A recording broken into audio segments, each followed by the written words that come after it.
It was February of 1992. And representatives from about 360 churches were meeting in Canberra, Australia, at a gathering of the World Council of Churches. And although this meeting which happens every 7 years, had its own full agenda, the agenda of the world had kind of taken it over. For we were in the midst of Desert Storm, of the Gulf War. And every day, as we walked to the meeting of the assembly, there were protesters in Australia outside the meeting who were protesting this war. It was interesting to be a visitor at that assembly. After about 3 or 4 days, there was a discernible shift in the spirit of the assembly. As a visitor, in the visitors program, we didn't find out, but you could sense a spirit of anticipation, a renewal of hope. And Lois Wilson's husband, Roy, had agreed to mentor us Canadians. So we met every afternoon for ice cream. And to find out from Roy's perspective what was going on and what were we missing. And this day he came and he had such anticipation, and we said, "Roy, what's going on?" And he said, "The representatives of the churches in the Middle East are meeting with the representatives from the churches in the U.S. And together they are talking with the hopes of preparing a joint statement." I was never so proud to be part of a worldwide Christian movement, because the impact of those people being in the same room and talking about what the war was doing, not only on the ground in the Middle East, but what it was doing to the spirit of the U.S. It was remarkable. And they came out with a statement that they proudly spoke and both claimed, calling on the war to stop and for negotiations to begin. Because as churches, they recognized, especially the churches from the Middle East, recognized the devastation that was happening for the lives of the ordinary people in their congregations, in their churches. Because at the high level, wars often don't affect your home, your own home. But if you're on the ground in a war zone, it doesn't actually matter to you which side is dropping the bombs or which side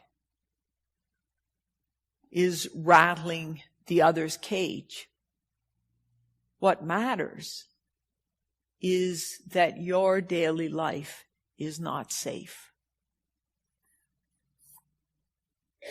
The World Council of Churches, to which the United Church is a member and in some ways a leader, started right after the World War II in 1948.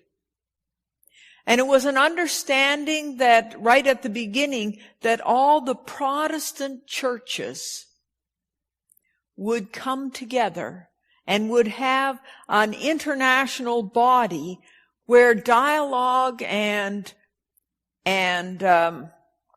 communication could happen.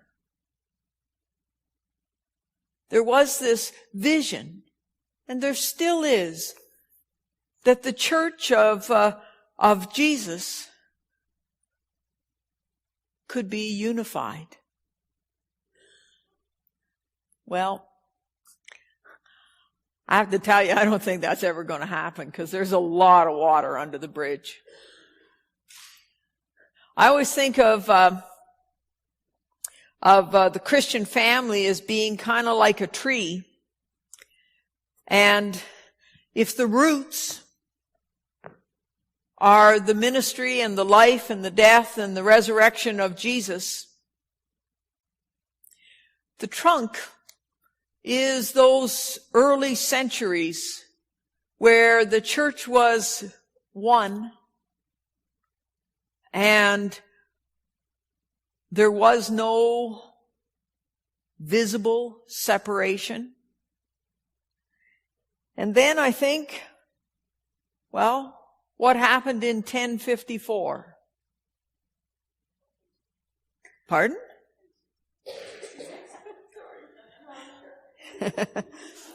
In 1054, the Eastern Church, centered in Istanbul, Constantinople, the schism happened. Constantinople appointed a pope because they believed that they were the center of the Christian world. In the same year, Rome appointed a pope because they believed they were the center of the Christian world. So do you see how geography and economics and politics all combined? And so there was the first major schism in the church. And there became a branch that was called the Orthodox Church. And it primarily was in the Eastern world, east of Europe. And there was a branch that was called the Roman Church. We kind of lose track of that Eastern Orthodox Church. They go on to have many national churches. And so the Russian Orthodox Church, the Greek Orthodox Church, the Romanian Orthodox Church. But we lose track kind of in the Western world with those folks and that branch of our family. And then in the 1600s, the 16th century, there's another schism between the Roman Church and what became known as the Protestant Church. It's into that Protestant family that the United Church of Canada comes. But that's after quite a few other little schisms. Protestants, of course, they were called Protestants because they were often protesting something. And it turns out that it's in our DNA to be not totally satisfied with whatever the status quo is. And so we've had so many schisms in the Protestant branch. The Roman branch has largely stayed together. There's certain differences, but they've never had a major schism that has a successful schism that has separated the Roman Church. So, the World Council of Churches in 1948, it came and said, you know what? Let's reintroduce the Western Church to the Eastern Church. And so we discovered it almost seemed like a foreign body. It was so different. And they don't have bishops, they have patriarchs. And they really do have patriarchs. So, the World Council of Churches has worked now for 70 years. It's the anniversary in 2018, this year, the 70th anniversary, and it has really tried to broker understandings and to reconnect the worldwide Christian family. And we've discovered some things. We have discovered that just like in the culture in which we live, the Western Church is very different from the Eastern Church. Politically, economically, in all ways. The United Church, as part of the World Council of Churches, has often been both frustrated by the conservatism of the World Council of Churches. We have often been a leader, a catalyst for change to happen. So we have a kind of an important role. But when the World Council of Churches met in Vancouver in the 80s, we discovered that the World Church had a dynamic worship life that was much more engaging in some ways than our worship life. And that we're one of the few churches where the people just don't dance spontaneously. Where people don't sing with drums and have a beat and have music that's really stirs the spirit. And so we have benefited tremendously from the music of the World Church and from the prayers and the ways of expressing. The other thing that the World Church brought to us through the World Council of Churches was we got stories in many ways that were on the ground. We heard from ordinary people who were living. There was a terrible environmental crisis where contaminated bins were being buried on some out-of-the-way area. And it was first through the churches and the World Council of Churches that people started to say that there was an inordinate number of stillbirths in the area. And folks, they started to pay attention to that. And the stories came out. And eventually actions were taken. It is like, how many of you are part of a big family? Yeah. Do you ever find it frustrating to be part of a big family? It is frustrating to be part of a big Christian family because we don't speak the same languages, we have different cultures, we have different assumptions. And at the same time, I wouldn't trade it for anything. As much as a big family frustrates you, it gives us different insights. It broadens our lives. And so it is with being part of a worldwide Christian fellowship.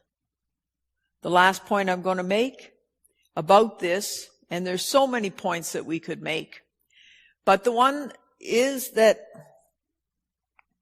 because we are part and we're able to hear what the world church was saying to us, we heard Bishop Tutu when he said,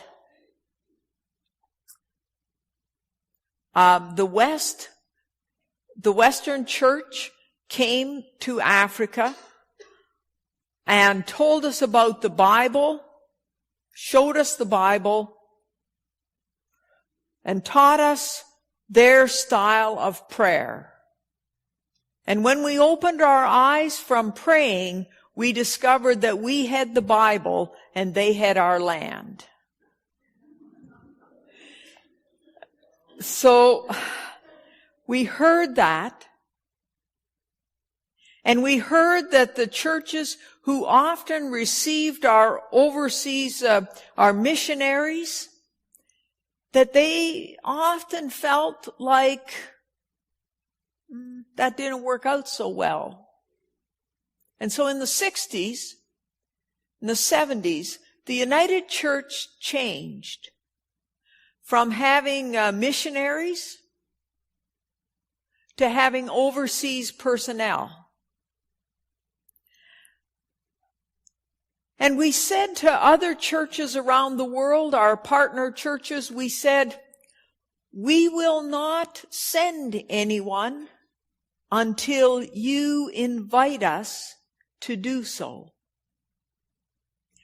And you tell us what you want that person to do, because we will not assume that we know what the needs of your situation are.